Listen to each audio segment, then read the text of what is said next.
on Straight Talk Africa, more on the challenges of political transitions in Africa. An announcement regarding the Sierra Leonean presidential runoff between Brigadier Julius Maad Bio and Dr. Samura Kamara is expected sooner rather than later. And in the southern African nation of Botswana, there is a peaceful transfer of power and a new president in the capital, Gaborone. While in Ethiopia and Egypt, new rulers have been chosen in Addis Ababa and Cairo, respectively. That's coming up next right here on Straight Talk Africa. Hello, welcome to Straight Talk Africa, live from the Voice of America headquarters here in Washington. I am Shaka Sali. And hello to all our viewers and listeners on the continent and elsewhere. I'm Esther Githu-Ewart, your social media reporter. Today, we are continuing with our discussion on the challenges of political transitions in Africa. And coming up later, our audience has weighed in on our topic through emails, Facebook and Twitter comments, and we'll reveal some of them ahead on Straight Talk Africa. Many African nations are holding presidential and general elections this year as part of democratic transitions on the continent. My colleague Paul Cisco has more, and we warn you this story contains a graphic image. Sierra Leoneans are anxiously awaiting an election commission announcement to see who won the presidential runoff. Supporters of the opposition Sierra Leone People's Party say they're convinced Brigadier Julius Maada Bio has won the contest, but a spokesman for the ruling All People's Congress says that its candidate, Samura Kamara, is ahead based on the most recent tabulation of ballots cast. So far, each candidate is agreeing to abide by the National Electoral Commission's tallying system and not undermining the results process. An announcement from the commission is expected soon. It has been delayed several days due in part to fraud complaints. Maada Bio and Kamara are competing to replace outgoing President Ernest Bai Koroma, who is not allowed to run for re-election due to constitutional term limits. Sierra Leone's largely peaceful election process is a relief for the West African nation of 7 million people, which endured a brutal diamond-fueled civil war in the 1990s. The country's next president will be under pressure to revive an economy ravaged in recent years by low prices for its main export, iron ore, and a devastating Ebola outbreak, which killed nearly 4,000 people. Election observers from the EU, AU, and elsewhere say there was a large, peaceful turnout for the vote, more peaceful than the campaign period, marred by tribalism fears. Mustafa Y is president and CEO of Mamba TV. The EU put out reports. The election was relatively free and fair and credible. Of course, they raised a couple of issues regarding the over-militarization of the election process, the presence of police at polling stations, and also cited numerous attacks on the election commission from both parties. He says officials of the ruling party have posted that John Mahama, former president of Ghana and chair of the Commonwealth Observer Group, was kicked out of the country for meddling on behalf of the British government. A falsehood Mahama denies vehemently. In Botswana, a new president was sworn in Sunday. He is the landlocked country's fifth post-colonial leader, retired teacher Mogawitsi Masisi. He takes over from former Army General Ian Khama.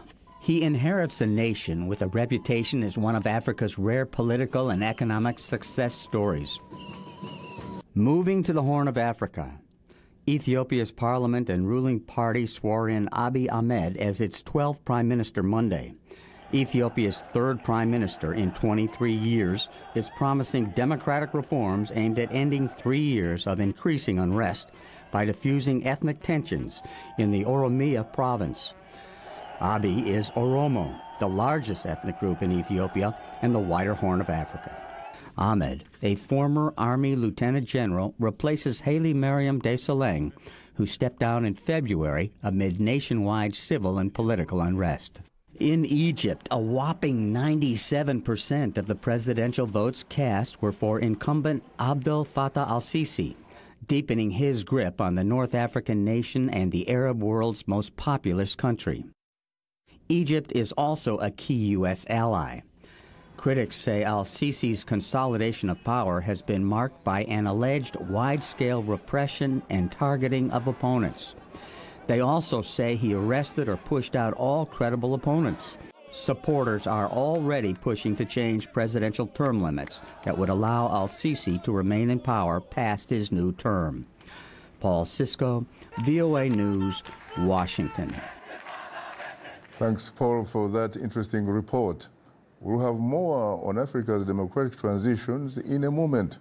But first, we want to begin with a remembrance of Winnie Madikizela Mandara, who died Monday at 81, surrounded by family. At her home in South Africa, following a long illness, she fought valiantly against the apartheid state and sacrificed her life for the freedom of the country. During his years in prison on Robben Island, she kept her husband Nelson Mandela's light alive, campaigning tirelessly at home and abroad for the cause and his release, and was herself jailed and tortured by the apartheid state. The African National Congress Women's League says she will forever remain one of the outstanding activists of our time and the embodiment of our African values for the emancipation of women. She was a selfless fighter of the unjust laws of oppression against the poor and the working class, and earned her the title of Mother of the Nation. Winnie and Nelson Mandela divorced in 1996. They had 2 children together. Our heartfelt sympathies go out to her family and friends and to the people of South Africa. May her eternal soul rest in peace. Joining us here are 2 distinguished guests. Mustafa Wai, founder and host of Mamba online television. Among other things, he also previously served as a deputy director for quality assurance at NASA. And Mohamed Ademo, founder and editor of Pride.com, an independent news website about Ethiopia. He also previously worked as an assistant opinion editor at Al Jazeera America. I have to say, Mustafa and Mohamed, that I am profoundly honored and exceedingly humbled to have the opportunity to host the 2 of you on Straight Talk Africa. Thank you. And in your particular case, of course, Mustafa, for the first time. Thank you. You're most welcome. Later in the program, we'll give our audience a chance to call in with your question or comment. The number to call is 202-619-3111. The US country code is 1. Now, Mustafa, when you talk about Winnie Madikizela Mandela, what is your immediate reaction, really, when you hear that name? The first thing that comes to mind is freedom fighter. A lot of people want us to remember her that, and I think a lot of us were very young when the apartheid struggle was happening in South Africa, and we listened to radio. So that's really what we remember, freedom fighter. But I'd also want people to also know that she was a family member. She was a mother, and in such a trying times when her husband was imprisoned, she basically had 2 children to care for. And just, you can imagine, in such a difficult, trying times, for her to be able to raise children by herself in the absence of her husband, and also be able to deal with the emotions of having your husband in prison. So for me, it's a strong fighter and also a very strong mother. What about you, Mohamed? In fact, in your particular case, when you heard about her death Monday, what was your immediate reaction? Thanks for inviting me back, Shaka. It's always good to see you. I think my initial reaction was Winnie embodies the spirit of a strong African woman. She was as fierce and as she was defiant. And the apartheid state tried to break her spirit by taking away her husband at a young age, and then also, of course, taking her and putting her in jail. And they did everything they could to stop her, including feeding all kinds of rumors and things into the press, and even sending messages to Mandela himself to sort of ruin their relationship. So at that time, you know, when she was in the struggle, a lot of the African freedom leaders, the leaders who came to power after independence, happened to be mostly men, and she stands out as this strong African woman who was raising children, fighting for her husband's release, and was also fighting to free her country from the scourge of apartheid. So it was really, she had a truly remarkable life as a freedom fighter, and I was sad to hear that she had departed. Would you agree with some who have suggested that she taught all of us that you didn't in fact have to have an AK-47, you didn't have to have a gun, and that in fact you didn't need to be a man? Absolutely. To struggle for freedom?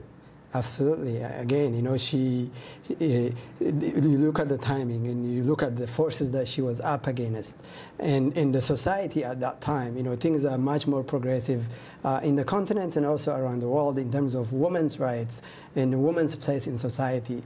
And at that time, for her to stick her neck out and risk all of that, not just for herself, but for her children, and fight for the cause and stay with it until the last days of her life is truly remarkable.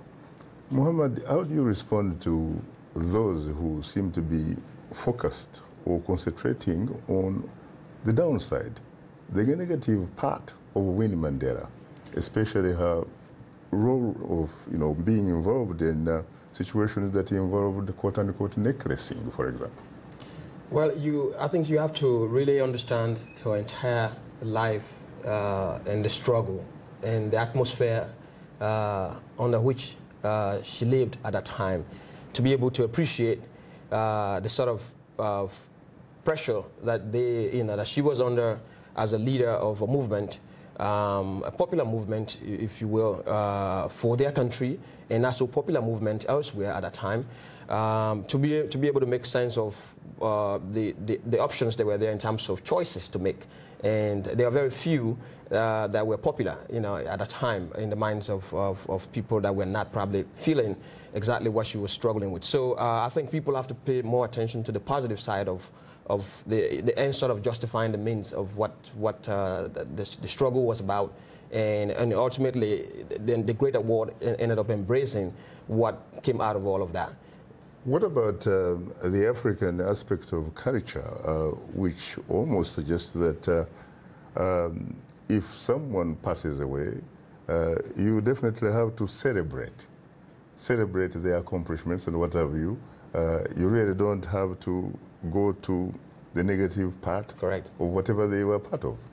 Correct. That's a very popular African culture, that don't speak ill of the dead. I mean, I'm sure it's a culture that it's accepted, it's expected across Africa, and I think not only Africa, but even in the West, you know, you don't hear people at eulogy, you know, giving bad, you know, saying bad things about the person that passed away. So it's always the memorable good things, and you let the bad things, you know, it's you celebrating that person, you know, death.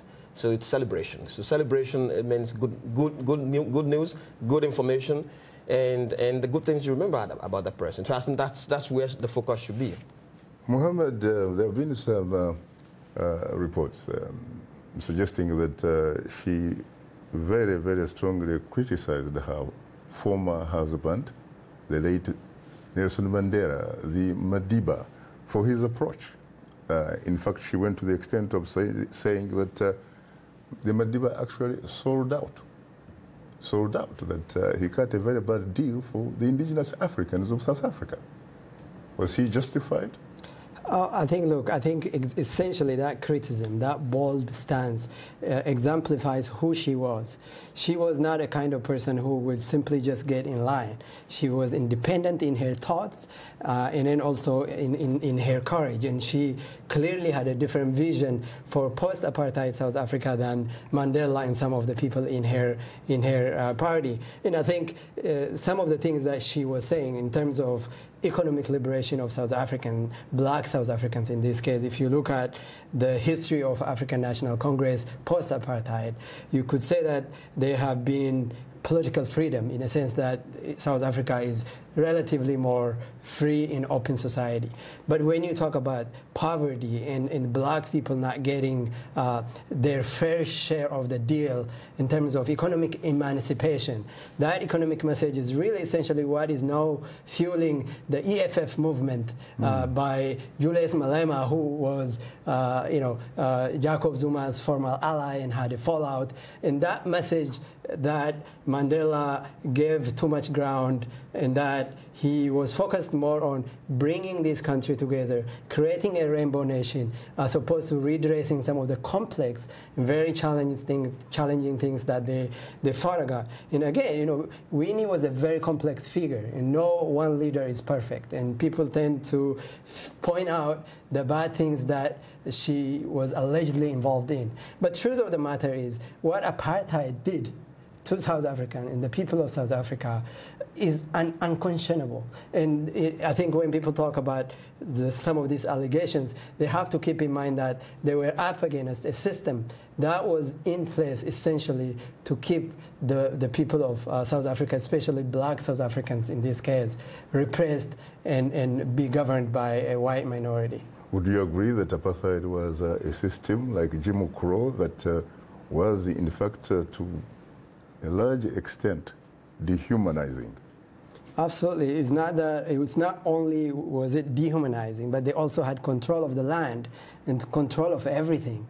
And these were indigenous lands, and the people who were on this land, and these are other people coming out from outside of the country, taking over, setting a system in place that not only dehumanized them, but they essentially was meant to cleanse them and keep them relegated to the periphery. So absolutely, I think it's a fair analogy.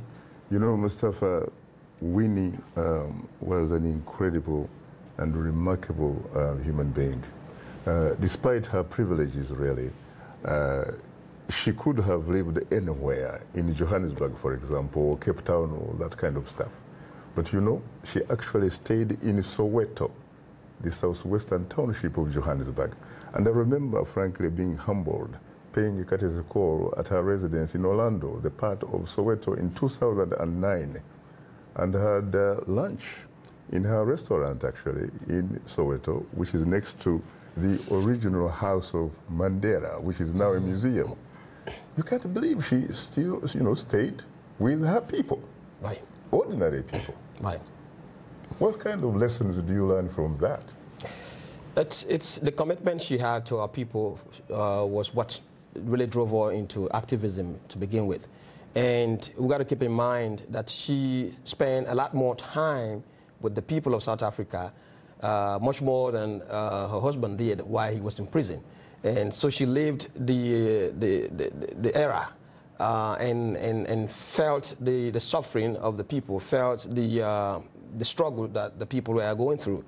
And so it embodies who she was. So when you mention Soweto, Soweto is an icon of the struggle. I mean, a lot of what we've read about the struggle, Soweto always was mentioned. The struggle of apartheid in South Africa cannot be completed without the mentioning of Soweto.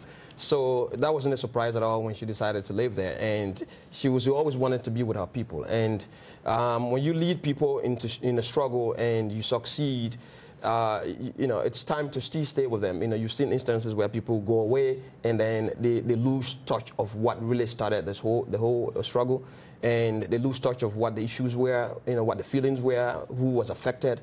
She always remained there with the people, and she understood it. And that's probably where her frustration was coming from, because she wanted to see the change so fast. And we've got to keep in mind that apartheid lasted for a very long time.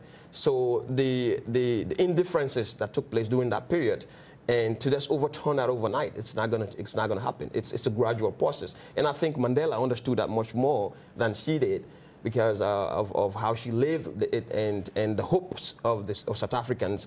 And a lot of people were hoping that it's going to change overnight. And then, like Mohammed said, freedom comes, political freedom comes, and then economic empowerment comes. And there's no easy answers to some of these questions, like the land issues that are happening now in South Africa. I mean, if you go back in history and look at how it was acquired, and then those that are trying to take it back have a basis for their their decision, for what they're asking for.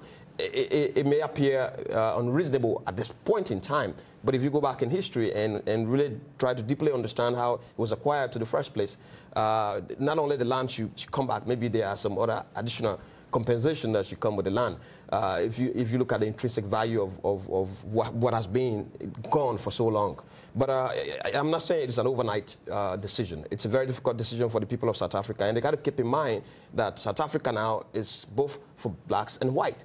And those who have been living on this land, by extension now, are all part of South Africa, and they all owned it. So the process of having an equitable distribution of that should be one that doesn't affect one group, against the other. I know, of course, Mohammed, you come from Ethiopia. You were never colonized, at least by the Western powers. Did you, in some way or form, get inspired by the contributions of Winnie Mandela fighting against apartheid in South Africa for your particular case in Ethiopia? I was obviously young and didn't much of the things that I know about the anti-apartheid struggle and about Winnie is from reading and sort of learning about it in school. And the people you talk with who happened to live at the time? Absolutely, yeah. But I think one thing, Ethiopia and South Africa had these linkages during the period of the struggle where Mandela's first military training itself took place in Ethiopia under the leadership of very prominent Ethiopian generals who themselves went on to fight against a monarchy and were killed eventually in the process of the struggle. And the leadership, of course, of Emperor Haile Selassie. Haile Selassie, yes. So in that sense, I think the thread is, I think the most common thread in my conversations, and something that really stands out for me is Winnie was truly original, and she stayed true to her roots, staying in Soweto, as you mentioned, and also staying close to the demands of the people and what people really sacrificed so much for. So in that sense, there's a lot of talk in Ethiopia where after the emperor fell, and a lot of people fought against that in some ways similar oppression, but not obviously comparable. A lot of people just went about about their business and joined government and things like that, and others were killed. But we need to stick to the message and stick to the struggle and had differences with her comrades. So in that sense, I think staying true to your roots and the struggle and the people, I think that resonates with me very much. Very interesting. She reminds me a bit of one great African-American intellectual and activist, Angela Davis, yes, who used to teach at UCLA, University of California, Los Angeles, on the west side of Los Angeles, and yet she would actually be living with her people in Crenshaw, near University of Southern California. Very interesting. Yeah. Let me ask you a question, Mohammed, about the latest from Freetown, if we may now move on to something else. Okay. As I was walking into this room, the latest that I got from Freetown is that the last set of certified results from the last district that was pending just came in. And quite interestingly, this time around, the elections were conducted as such that there was a court order that was issued to mandate the certification of results at the district level and have that manually basically transported into the capital for tallying, for final tallying. So basically everyone has the certified results from the district, and we all know who the winner is at this point before NEC is going out to announce, and I don't think anyone expects any surprises at this point. Would it be fair to say that the apparent winner, at least so far from what you know, may probably be Brigadier General Julius Maada Bio? That's correct. Based on the satisfied results that we have you know, I mean, in our possession, including the ones that I've been gathering all day, and the last one that just came through, yes, the opposition SLPP, led by the candidates is Julius Madabio, the retired Brigadier General, is actually leading by over 70,000 votes by our calculation. Mm-hmm. So presumptively, you could say he's the winner. And I mean, you can tell I've been feeding on social media feeds as I was coming to the studio, and ruling party members out there, those who have been very vocal, are beginning to sort of, you know, concede defeat, you know, and sort of, you know, comment in a reconciliatory, you know, tone, basically. And this is very interesting.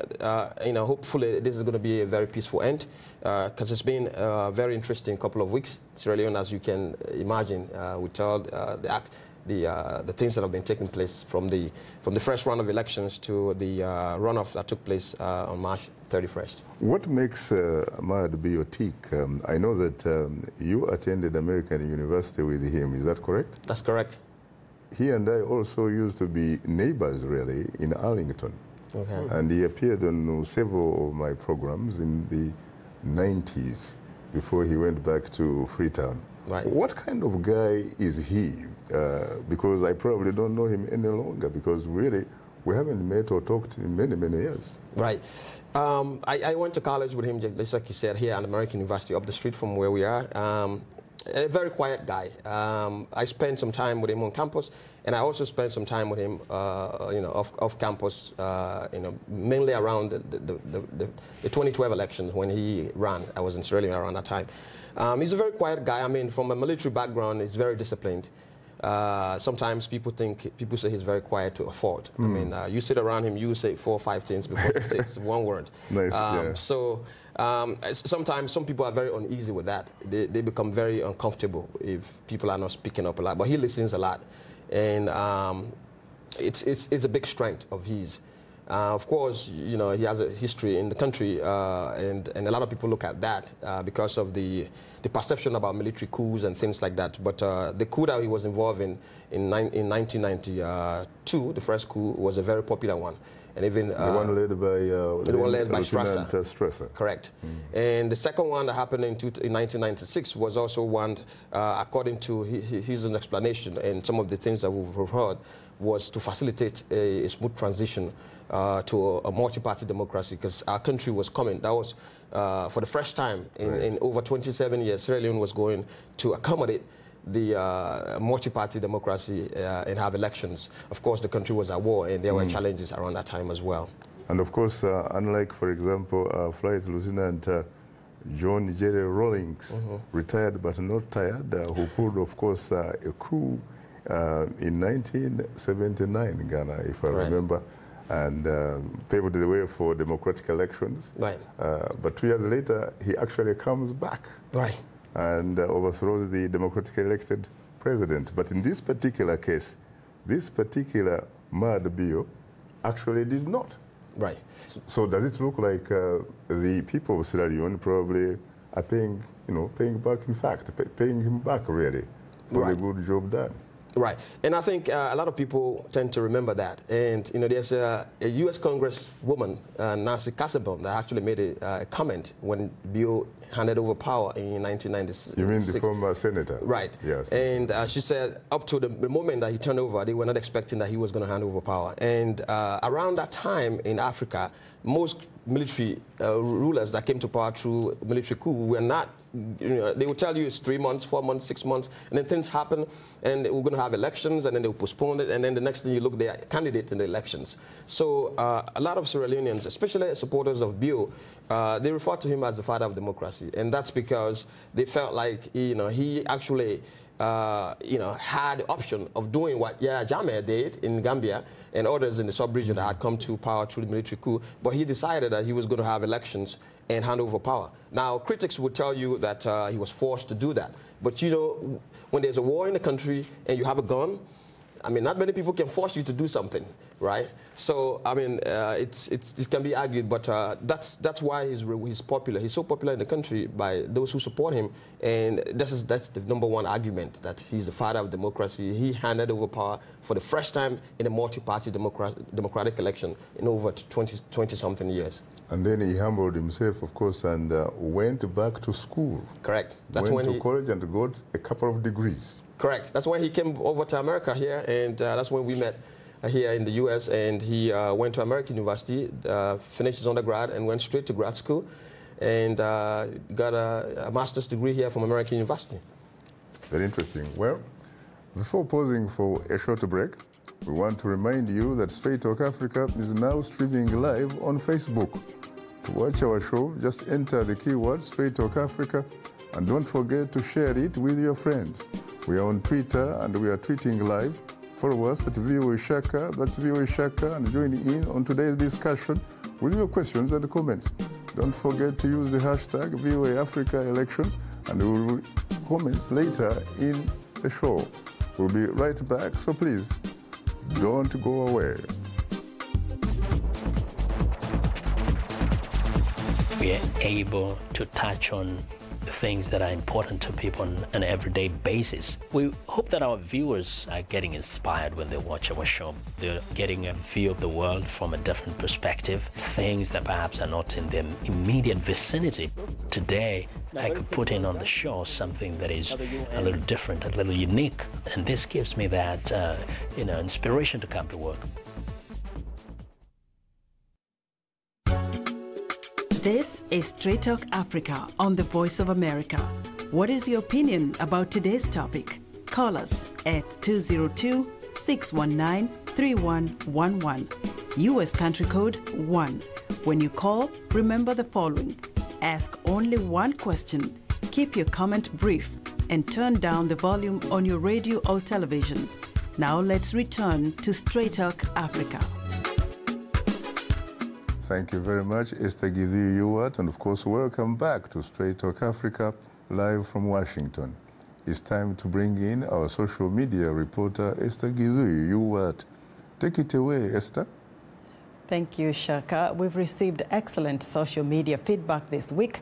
The continent has a bevy of ongoing election situations and changes as heads of state, including Egypt, Ethiopia, Botswana, and Sierra Leone. This leads us to our question of the week, which asked, how do you feel about Africa's democratic process following recent presidential elections across the continent? And we're going to start with a tweet from Opano Godfrey, who tweets, the democratic process in Africa is still undemocratic because most of the electoral commissions are appointed by same presidents who are candidates in the same elections. When Africa takes one step ahead, it reverses 5 steps backwards. We have lost direction. And we have another tweet from Duke Mugero Ahmed, who says Africa's democratic process has receded in recent years. The incumbent always has an upper hand in the elections, right from the uncontrolled use of state machinery to bribe the electorate. The money is also used to frustrate the opposition. He says this is worse in my country, Uganda. Now to our social media comment of the week from a Facebook fan, Felix Nkendo Ekie, who writes, the democratic process in the continent is in rapid decline. We have cases of the incumbent winning 94% of the votes, like in Rwanda. In Ethiopia, the opposition could not win even a seat. In many countries, the state machinery is entrenched to rig elections. Good democratic process does not guarantee development. However, he says it guarantees sustainability. And let's go to another comment from a Facebook fan, Ramugema Paul, who writes, democracy in Africa is misunderstood and leaders in power think they are the yardstick for determining democracy. And our last Facebook comment comes from Ambassador Eric Palop Collins, who writes, Africa is actually getting on course. Liberia and Sierra Leone are reasons to convince us that we're ready to unite as a continent to collectively achieve the 2030 agenda of the Sustainable Development Goals. A reminder that we appreciate all of the audience feedback. If you're a new fan, drop us a line at africatv@voanews.com. To comment on our Facebook page, just enter the keyword Straight Talk Africa. Be sure to visit us online at voaafrica.com. To join our YouTube channel, sign up to VOA TV Africa. Follow us on Twitter at VOA Shaka. Straight Talk Africa streams live every Wednesday on Facebook, or simply go to VOA Straight Talk Africa TV program page on our website. To watch us live on your mobile device, download the VOA mobile app. And now let's look at what's on tap for next week's program.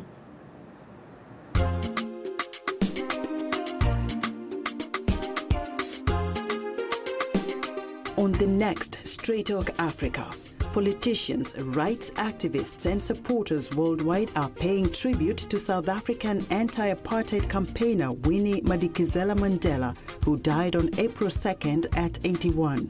A former wife of Nelson Mandela, Winnie was a prominent member of the ruling African National Congress Party and a member of the South African Parliament at the time of her death.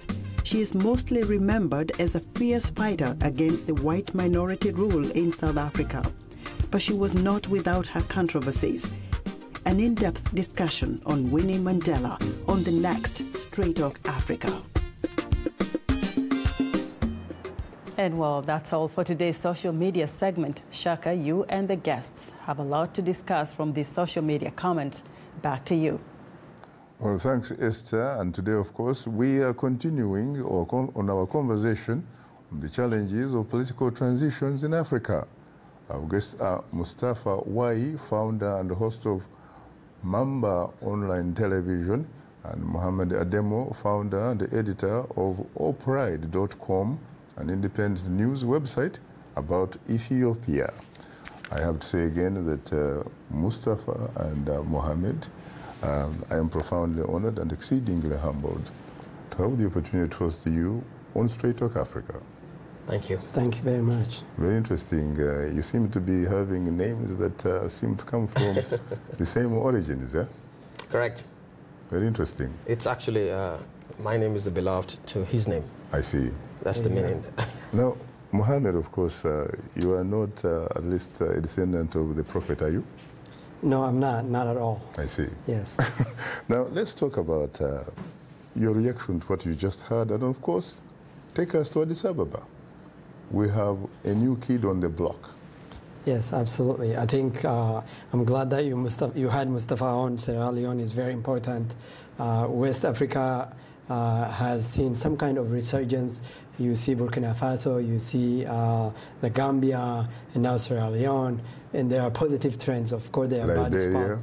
Liberia, of course, and there are bad spots like DRC and others, but these are that is Central Africa. Yes. By no means West Africa. West Africa, I stand corrected.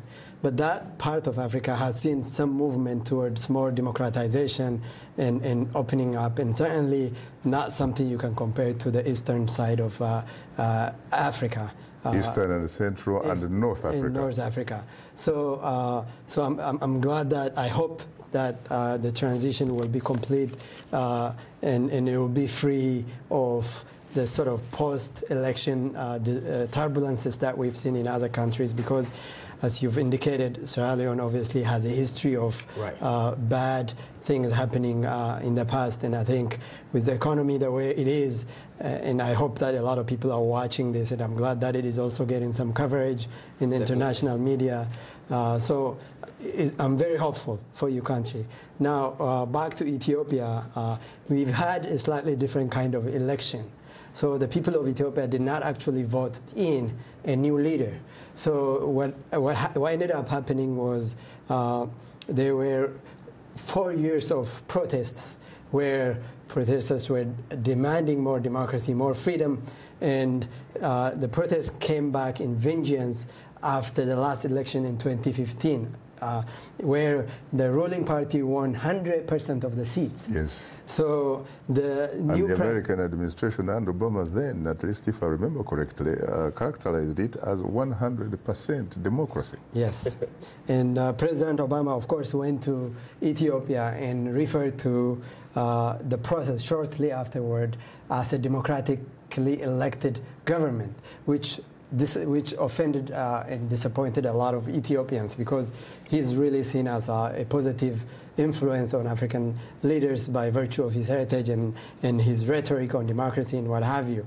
So this new prime minister is one of the 100% parliamentarians who were elected in the 2015 election. So what happened though after Were those elections, would you really call those elections, or were they what some characterize as selections?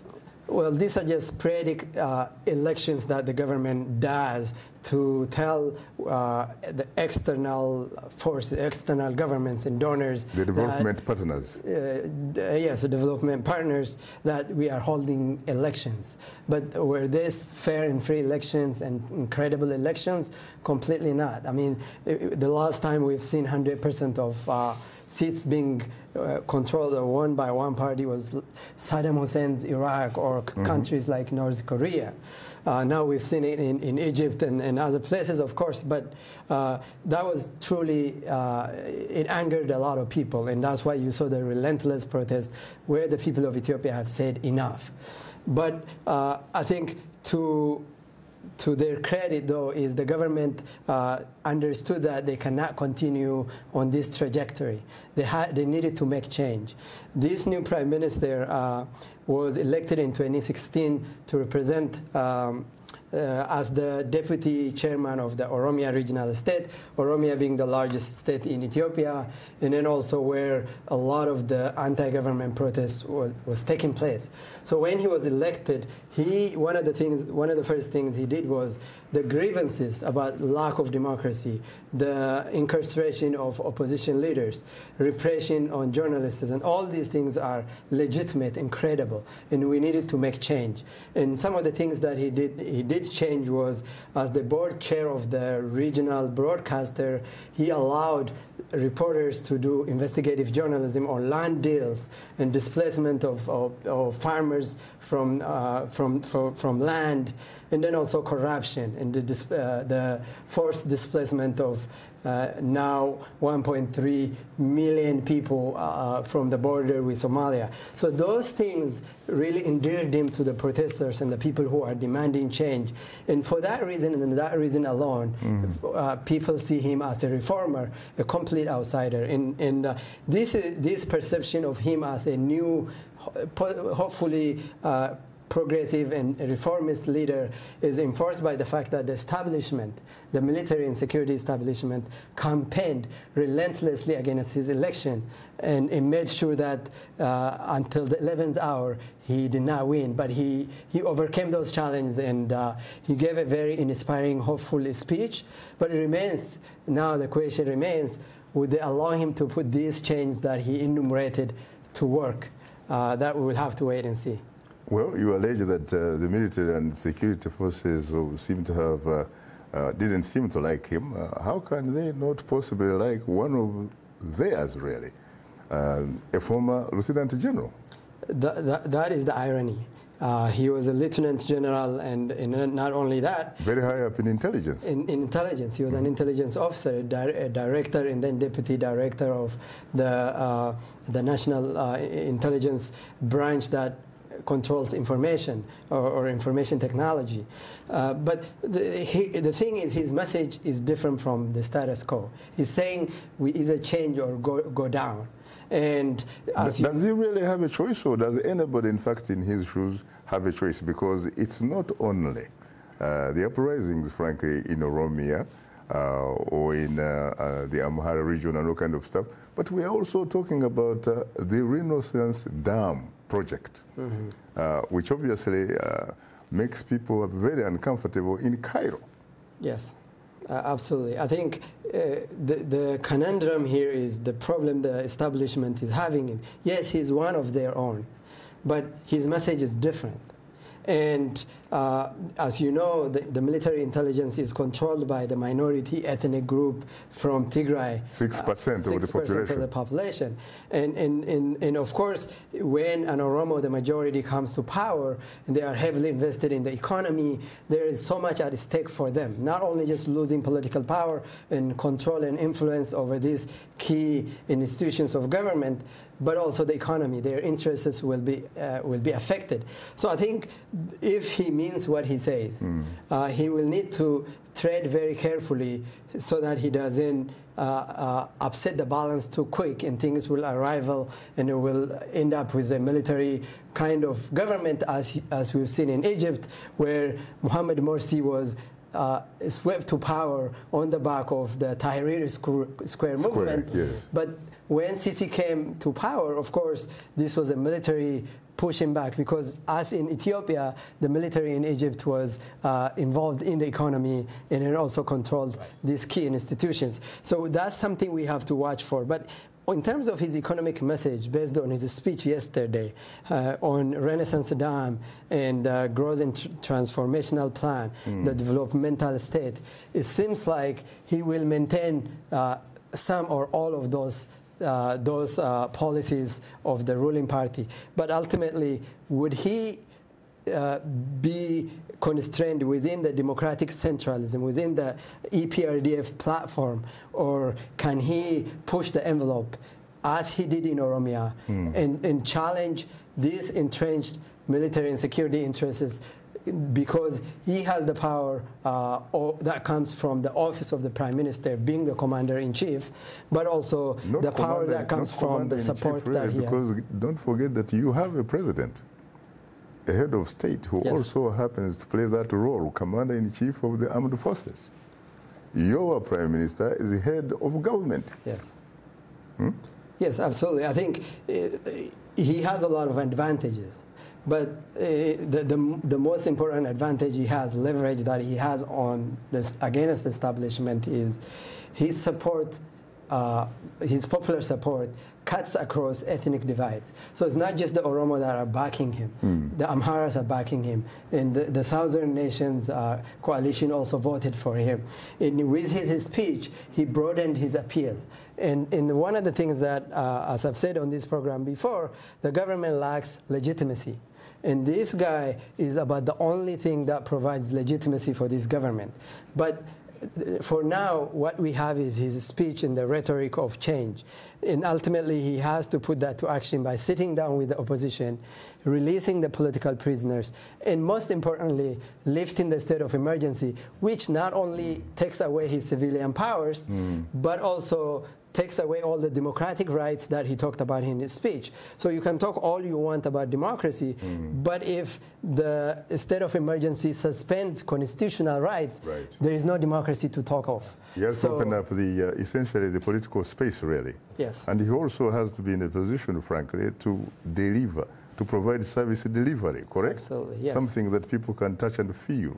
Absolutely. I mean, Ethiopia is a young country, and there are a lot of young people who need jobs, opportunities, access to government jobs. And as over the last 27 years, the practice has been you have to be a member of the ruling party or know someone connected to the ruling party to get the basic lowest paying job. He needs to change those things and give people opportunities and a say in government and a say in the future of the country. Mohammed, I know that you probably won't like this because you happen to be a nationalist, an Ethiopian nationalist, and probably, in fact, a Pan-Africanist. But what about the fact that you happen to come from the Oromia state, or you happen to be from the Oromo community? As we talk, you have an Oromo president, an Oromo prime minister, an Oromo foreign minister. Is that correct? Yes. And in more than 2,000 years, no one has ever come from that community to be at the political harem of Ethiopia. How does that feel to you? I think the difference now, of course, is that these people are self-identifying as Oromos, and they are fighting for Oromo rights. They are fighting for Oromo's representation in the federal government, which has not been the case before. So in some ways, it shows just how much Ethiopia has changed from the hegemonic nation where ethnic identity is repressed and people have to conform to one national identity. I think it's good for Ethiopia because it's a diverse nation of 80 plus ethnic groups. And again, I'm not going to, I don't advocate for a dominance of one group over the other. It has to be, everyone brings something to the table. And it has to be a fair share of the pie. And that's essentially what people have been asking. So the Oromo people, the Oromo struggle is not really about give us preferential treatment, give Oromos preferential treatment, or give us the key offices of the government to the Oromo. But since Oromia provides so much by the virtue of its geography, which occupies nearly half of the country, right, but also by the virtue of its demography, population, yeah, they need equal representation and fair share in the economy and want to benefit from proportional representation, because what about the smaller groups? That is something that needs to change. I think if Ethiopia is to continue as a more perfect union, as a more stable country, as a country that can continue to build on the economic progresses that we have seen over the last 2 decades, I think it has to be a fair share of the political power and also of the economy. People need to feel the dividends trickling down to the grassroots.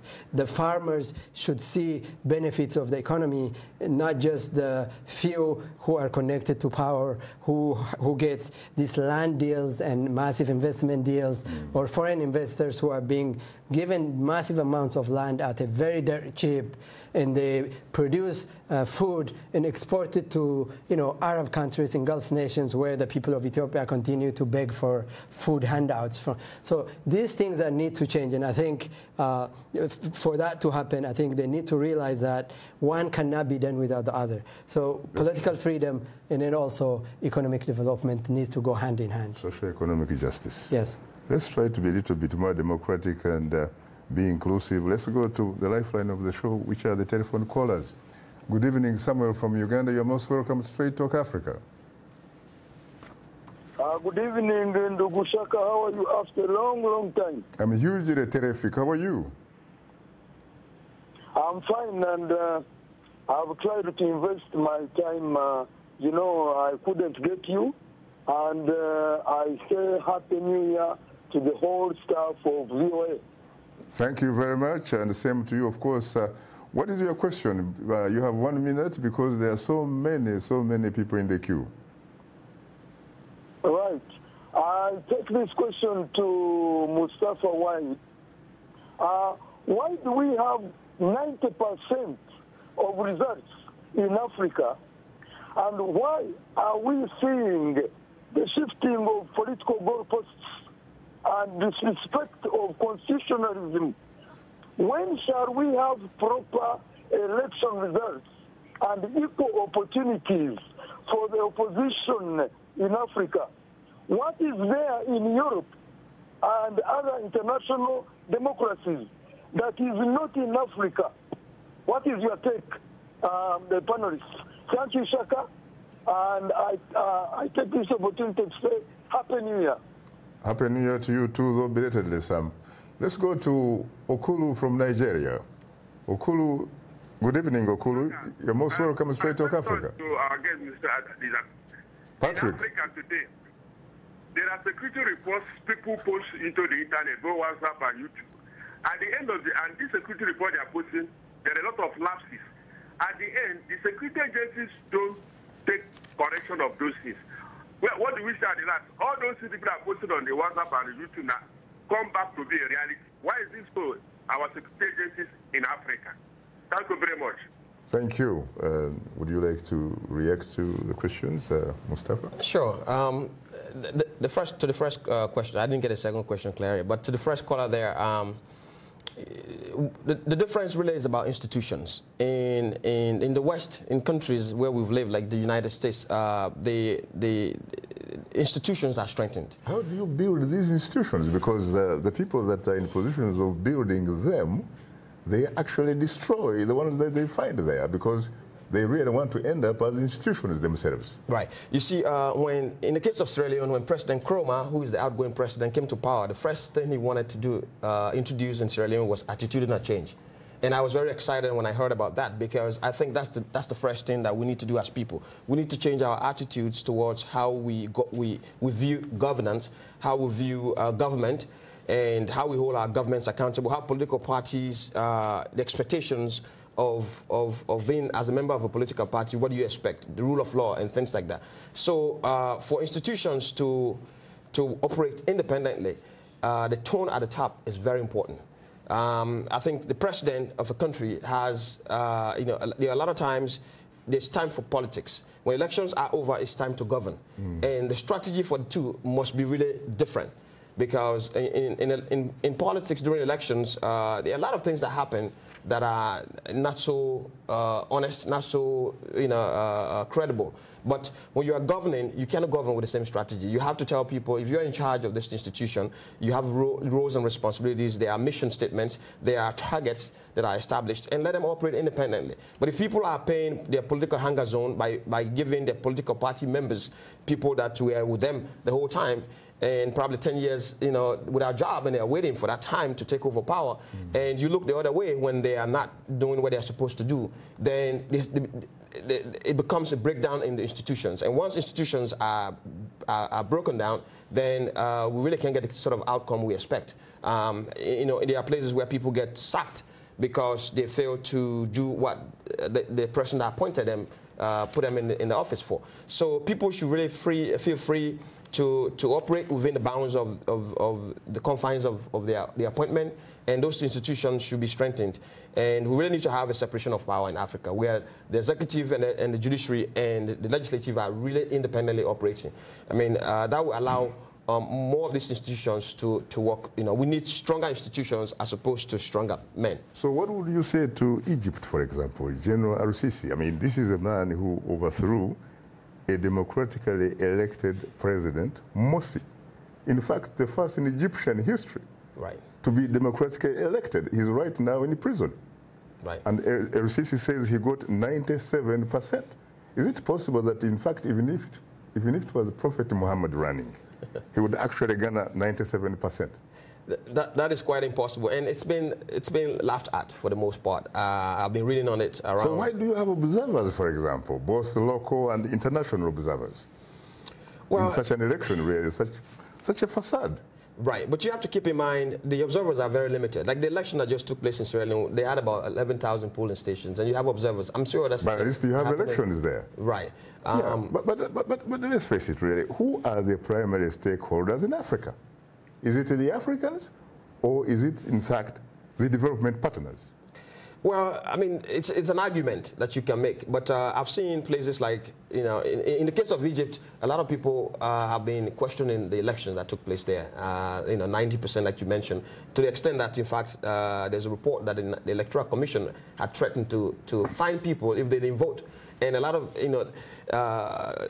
actually the invalid votes were more than the person that came third. So they had 7 million invalid votes, and the person that came, second candidate actually got 2%. So the results probably are not necessarily reflections in fact of who voted, but rather who probably announces the results. Correct. So, the last question, time is not obviously our best ally.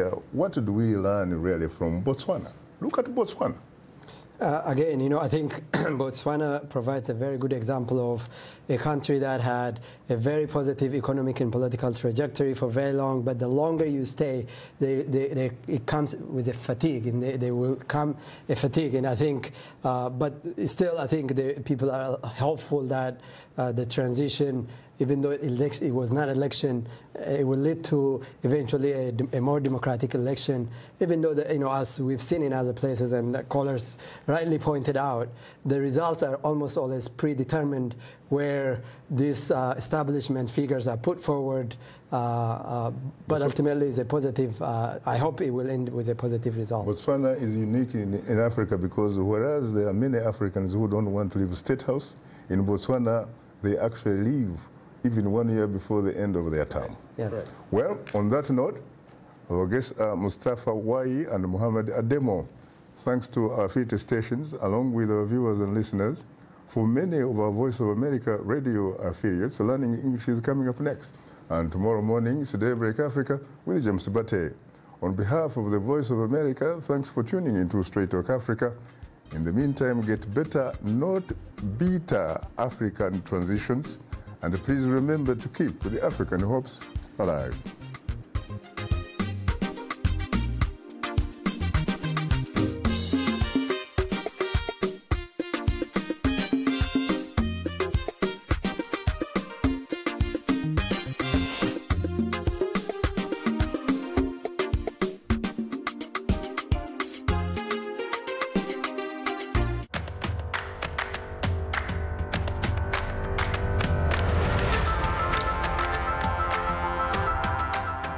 For us, winning means being able to come back in 10, 15 years and say, technology changed Africa.